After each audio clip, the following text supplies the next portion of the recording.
ஆலயம் செல்வோம் நம் அன்பர்களுக்கு வணக்கம். சென்னை திருவான்மையூரில் உள்ள மருந்தீஸ்வரர் கோயில் போயிருக்கீங்களா? போகாதவங்களாக இருந்தால் நிச்சயம் போயிட்டு வாங்க.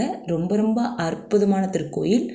கோயிலோட தலவிருஷம் வன்னி மரம். எல்லா கோயில்லையும் வன்னி மரம் இருக்காதுங்க. தேவாரம் பாடல் பெற்ற சிவாலயங்கள் இது. 258வது தேவாரத்தலம். ரொம்ப ரொம்ப அற்புதமான திருக்கோயில். அனைவரும் பார்க்க வேண்டிய திருக்கோயில். இந்த கோயிலில் மூலவருக்கு பால் அபிஷேகம் செய்து வணங்கி விபூதி பிரசாதம் சாப்பிட்டா எந்த வித நோயாக இருந்தாலும் நீங்கிடுங்க. ஒரு முறை அபய தீட்சிதர்ன்ற பக்தர் இறைவனை தரிசிக்க வந்தார். அப்பொழுது ரொம்ப மழை, வெள்ளப்பெருக்கு ஏற்பட்டு கோயிலுக்குள்ளே செல்லவே முடியலையா.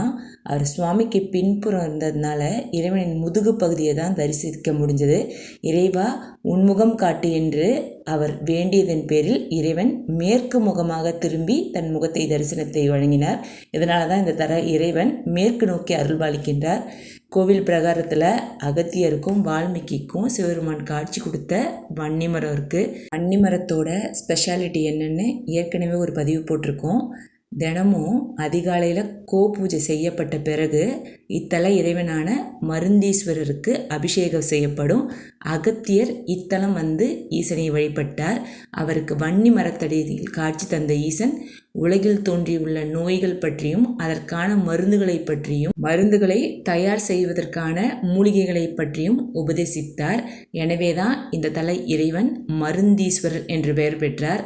மூலவருக்கு பாலாபிஷேகம் செய்து வணங்கி விபூதி பிரசாதம் சாப்பிட்டால் எந்தவித நோயாக இருந்தாலும் நீங்கிடுன்றது ஐதீகம். இங்கே சுவாமியை வணங்கினா நமக்கு உண்டான அறிந்தோ அறியாமலோ செய்யும் பாவங்கள் விலகும். வன்னி மரத்தை சுற்றி வந்தால் நமக்கு முக்தி கிடைக்கும். ரொம்ப ரொம்ப அற்புதமான திருத்தலம். நீங்கள் திருவான்மையூர் பஸ் ஸ்டாண்டு வந்தீங்கன்னா திருவான்மையூர் ரொம்ப ஈஸி அசசபிள் தான். சென்னையில் எந்த பகுதியில் இருந்தாலும் திருவான்மையூருக்கு பஸ் இருக்குங்க. பஸ்ஸில் நீங்கள் வேண்டிக்கிறவங்களாக இருந்தால் கூட உங்களுக்கு ஈஸி அசசபிள் தான். பஸ்ஸில் திருவான்மையூர் இறங்கிட்டிங்கன்னா வாக்கபிள் டிஸ்டன்ஸ்லேயே இருக்குது அந்த கோயில். இந்த கோயிலுக்கு வரவங்க பக்கத்துலேயே வால்மீகி முனிவருக்கு தனியாக கோயில் இருக்குது. அவரை வணங்கிட்டு மருந்தீஸ்வரர் கோயில் போயிட்டு வாங்கங்க. அப்போ தான் நம்மளால் முழு பலனையும் அடைய முடியும். ரொம்ப ரொம்ப அழகான திருத்தலம். கொள்ளைக்காரராக இருந்த வால்மீகி மனம் திருந்திட எண்ணம் கொண்டு திருத்தலம் சிவபெருமானை வழிபட்டார். அவருக்கு வன்னி மரத்தடியில் இறைவன் காட்சி கொடுத்தார்.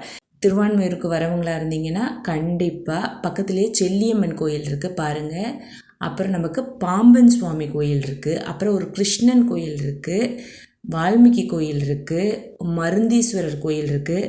ரொம்ப அழகான திருத்தலம். ஒரு ½ டேவே நீங்கள் இத்தனை கோயில்களையும் பார்த்துடலாம். இந்த கோயிலில் புறாக்கள் அவ்வளோ அதிகமாக இருக்குது.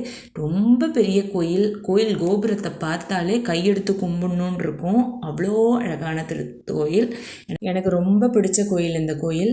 மனசில் ஏதாவது குறையோ கவலையோ இருந்தால் இங்கே மருந்தீஸ்வரரை பார்த்துட்டு நம்ம அவர்கிட்ட நம்மளோட குறைய சொல்லிட்டு போனோம்னா ரொம்ப சீக்கிரமாகவே அதுக்கு ஒரு தீர்வு கிடச்சிரும். ரொம்ப பாசிட்டிவ் வைப்பு. இந்த வன்னி மரத்தை சுற்றி வாங்க. சுற்றி வந்தால் உங்களுக்கு அவ்வளோ அற்புதமான பலன்கள் கிடைக்கும். நம்பிக்கையோடு செயல்படுங்கள். எல்லாம் நன்மைக்கே தான் அப்படின்னு நினச்சிட்டு போங்க. எது நடந்தாலும் நம்ம வாழ்க்கையில் நன்மைக்குன்னு எடுத்துகிட்டு போங்க. அப்போ பாருங்கள், உங்களுக்கு ஒரு தைரியம் பிறக்கும். நல்லதே நடக்கும். நன்றி, வணக்கம்.